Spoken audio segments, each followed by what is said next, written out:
Alright guys, big news for Daniel Ricciardo today with massive reports emerging that Sergio Perez will be ousted from his Red Bull seat sooner than when his contract officially expires, and Daniel Ricciardo is the prime target and the #1 man that Red Bull want to put in that car when Perez is gone. When will this be? Will it be sooner than the end of next season? Could well be mid-season according to some reports. And is Ricciardo actually the best fit, all things considered? Very much intrigued your thoughts in the comments. Hit the like button if you enjoy. Subscribe if you're new as always. All the drama right now is around Liam Lawson and what's going on at AlphaTauri. Lawson wouldn't have had his chance to show what he can do in that car if Ricciardo didn't break his hand, but of course we know that Ricciardo's such a good piece of marketing material and he's a solid driver, solid enough driver for sure, and maybe can improve over the races that he does get left at the end of the season compared to the respectable performances he had since coming back from the disaster at McLaren. But Lawson's shown his stuff.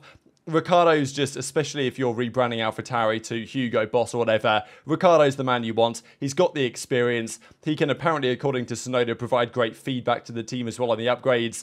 Unfortunately for Lawson, he's just finding himself in a bit of an odd man out situation, and apparently Red Bull are not going to loan him to Williams. That's the current rumour, according to Lawrence Barretto as well, and we'll discuss a big report from him coming out on the Daniel Ricciardo stuff here in just a second. So Lawson unlikely to go to Williams. That means he is going to stay probably in, well, back end of the scene. But there is a possibility for Lawson, and I'm sure he realises the realistic chance of this, that he could well be back in an AlphaTauri car sooner than the end of next year. That is, if Ricciardo was to get drafted up to the main team. And I think this is looking more likely than not at the moment, especially because Lawson really does need a seat somewhere. I know that Horner says, oh, we haven't guaranteed him anything, but I feel like Red Bull have a plan that they want to execute on, and that probably involves Perez being the odd man out of their drivers of Verstappen, Ricciardo, Sonoda, and Lawson as it stands. And it's frustrating that Lawson isn't probably going to get a drive at the start of next season because, you know, you've got the likes of Lance Stroll on the grid, Logan Sargent might still be on the grid, but I think Lawson will get a chance at some point or another. And this is mainly because of this big rumour coming out of Lawrence Barretto as well, that Daniel Ricciardo is understood to be Red Bull's primary intention, their first option to replace Perez in 2024. If necessary. So this is the issue if you're in the Red Bull seat. It doesn't matter whether you're a junior, it doesn't matter whether you're a driver in the main team. If you're underperforming and Perez is failing to deliver, it's got to be said over the course of this season, yes, he's P2 in the championship, and I know that his father's going to say, well, you know, there can only be one world champion, someone's going to get P2. But he's struggling to hold on to P2 in the absolute rocket ship that is the RB19. So Red Bull will get rid of him. It's just a matter of when. It's probably not going to happen before the start of next season, although that is possible, and I wouldn't entirely rule it out. If Ricciardo comes back in probably Austin, let's say Ricciardo comes back in Austin, has 5 really good races, and Perez has 5 mid to bad races, and maybe even loses P2 in the championship to Hamilton, I think there's a chance they put Ricciardo in as soon as next season. But the likely option is, as far as I'm concerned, they do a Nick de Vries. You know, we give him a few races, and if Perez is underperforming, and maybe if Red Bull aren't quite as dominant as they were this season, which is, it's unlikely they're going to be as dominant again. Probably the best team next year, but unlikely they'll be quite as dominant, you would think at least.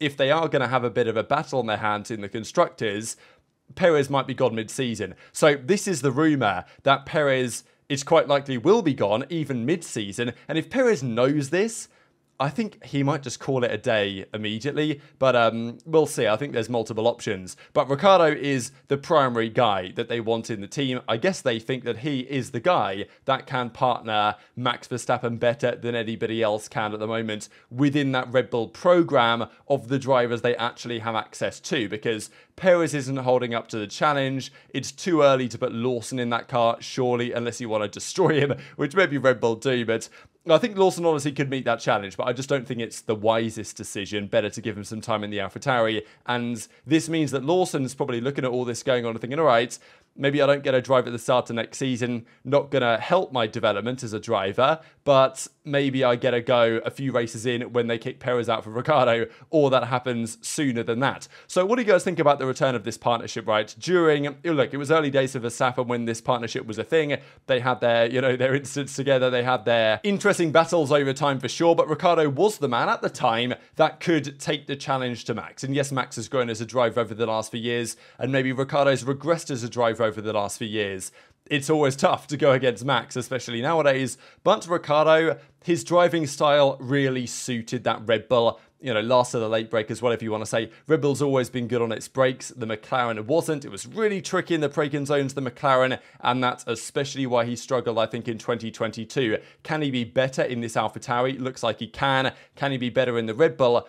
I think certainly. Is that going to be enough to be better than Perez? You would think so. So, you know, if that's the decision that Red Bull are making, they probably don't expect Ricciardo to really put up a fight to Max. But would you expect Ricciardo to put more points on the board than Perez has? Maybe you would, maybe you wouldn't. Depend if you think that Ricciardo's regressed massively over the last couple of years, or whether you think it was kind of, he just didn't gel with that McLaren. So I think Perez out, Ricciardo in sometime in the next 12 months is very likely. The other question, of course, regards Lando Norris, because he has a contract with McLaren, and to be honest, there's been rumours that they're looking to extend that. For McLaren, sure, great decision. If I'm Lando, I'm not signing any new deal with McLaren right now, because Red Bull have come knocking before, and they might come knocking again. And if they want Ricciardo in that seat, which apparently they do, they for sure want Norris in that seat, you know? I mean, Norris completely destroyed Ricciardo in the McLaren last season. And then we have this statement from Lando Norris coming out today, pretty much defending Max Verstappen, but also speaking about the way things go at Red Bull, because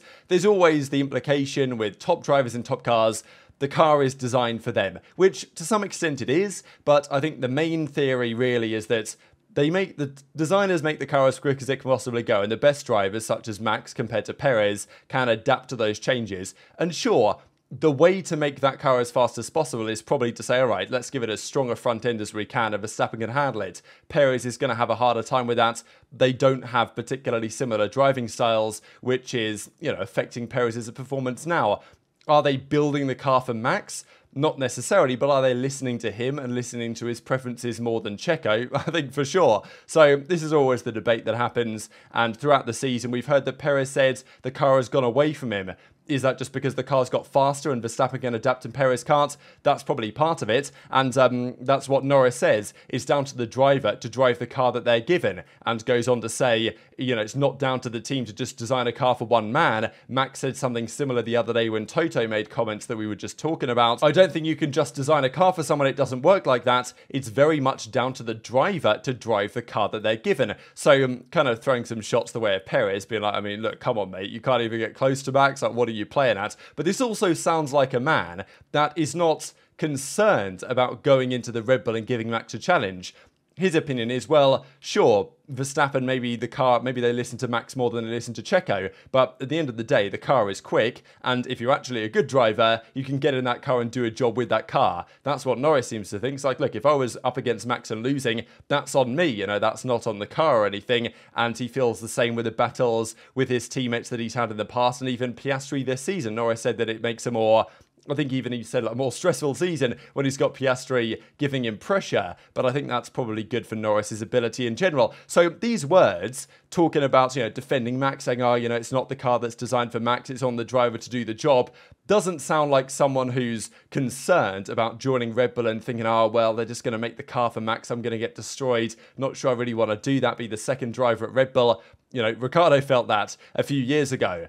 This sounds like a guy that if he was given the Red Bull offer would be very keen. I mean, look, if you're a driver that really thinks you've got what it takes to be a champion, I don't think you turn down a chance in the best car on the grid and the best team on the grid in basically all categories, even if you've got to go up against Max. Norris knows Max. They know each other well. I'm sure they would want to be teammates together. Whether Red Bull want that, that's another question. But the rumour is that Red Bull have tried to get Lando before. And a Verstappen-Norris partnership would be deadly in terms of winning the Constructors year in, year out, even if they didn't have necessarily the strongest car. So, you know, that is the big rumour at the moment as to what's going to go on with Norris in the future. And for me, what he's saying there sounds like Norris to Red Bull is definitely not off the cards. But the question, of course, is when. He has a contract until the end of 2025. That's another couple of years away for Norris until Red Bull could get him, unless they could come to a relationship outside of that contract. But it seems to me that probably that contract is solidified and Norris will stay at McLaren for the immediate term, and therefore Red Bull think, well, instead of Perez,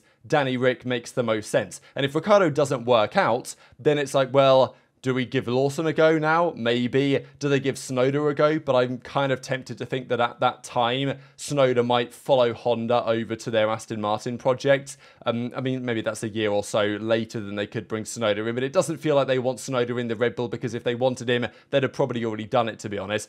Then, if it's not Ricciardo, they've got to look outside of their infrastructure, which is then when you find Lando Norris, to be honest. So the way I see it is, Perez is kind of like a stopgap until they can get rid of him, until they have a really good excuse to get rid of him, which might be right at the start of next season. We don't know. Ricciardo probably will be the man to fill the gap as long as he does okay in the final few races of this season from then to the end of next year. And then after next year, depending on whether Ricciardo did a good job or not, if that's how it goes, or if Perez stays and then Ricciardo comes in, then they're going to probably see if they can try and get Norris or somebody else. But Piastri has also been locked down to a long-term deal at McLaren. And of these drivers below 25, it's crazy how young Stroll is. He came into the sport so long ago, and he's still under 25. But how many are still going to be around when they're 30 or in 5 years? I think Norris will. I think Piastri will. Possibly Lawson. I'm not so convinced about the others personally. And just one final thing to mention for you guys. There's been a bit of controversy over the last few days as to the way the World Championship this year will be decided. Basically, Max is going to win it in Qatar at the sprint race on the Saturday. He only needs to get P6, I think, to secure it. There could be some crazy world in which, like, let's say Perez's car breaks down on the formation lap, then Max could, he's won it before the sprint has even started. I don't know, people have asked Max about this, and he said, well, it's a bit weird winning it on a Saturday, right? To get a sit, have a few drinks, but you've still got a race on Sunday. Maybe it's more stress-free on the Sunday, but still, maybe it's not great for the spectacle. Usually you'd think a driver winning the championship on the Sunday is the way to go. Then again, the championship has been won for a very long time, and even if Max just decided, you know what, I'm just going to go sit on a beach for the rest of the season, he'd still win the championship, because I think it's very unlikely Perez scores maximum points, It's only between Verstappen and Perez now that can mathematically win it. And even if Max was just to go and sip cocktails on the beach for the next couple of months, he'd still win it because Perez isn't going to score maximum points. So, Max has won it probably since, well, I think Miami for sure. It was very evident. And to be honest, if you had your head screwed on, probably from Bahrain, it was clear that Max was going to win this year's championship, right? Because as soon as we knew the Red Bull was faster than everything else, there really was only one conclusion this season. So, okay, mathematically, he's going to clinch it in the Qatar sprints. The reality is it doesn't really matter, because everybody's known that this is a foregone conclusion for months, so I don't really mind. But it is just another reason why I think the sprint race format is just kind of funky. And I know that it's kind of funny because Max doesn't like sprints. He's made that very clear. If they keep messing with the format, keep adding all these sprint races, Max is going to call it a day earlier than initially he planned to. But now he's going to win his third world championship on a sprint race, probably, is again a little bit poetic. But very much interested to your thoughts in the comments section below. Hit the like button if you enjoyed. Subscribe if you're new. Take care, and I'll see you next time.